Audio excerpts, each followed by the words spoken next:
As a parent, I know I want my children to be as safe as possible in the car, and so I want to install the children's seat correctly. So I'm here with Shant, who is the expert child seat fitter from Bondi Child Restraint Fitting Stations. He is going to show us how to install a 0 to 4 child seat, both top tether and ISOFIX versions, which should help you fit other seats as well. We're going to learn how to install a forward-facing child seat. Okay, so firstly we're going to grab the anchor point and we're going to throw it towards the back of the car. So we're going to attach the tether strap and then we're going to tighten it. So I love hearing that click.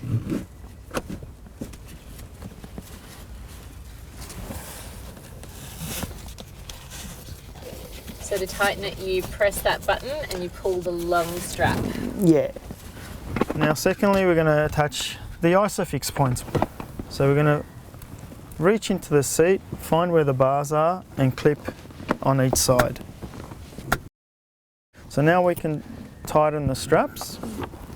And now what I'm going to do on this model here, I'm going to use my body weight against the seat to make sure that I get a nice tight fit. So it's really snug in there. Is that how you know you fit it correctly? Yep. So what we want is a nice tight top tether strap with nice tight ISOFIX buckles and belt. We've got the green indicator on telling us that it's nice and tight, and that's what we want. Excellent. So that is how you fit a forward-facing car seat correctly to keep your child as safe as possible.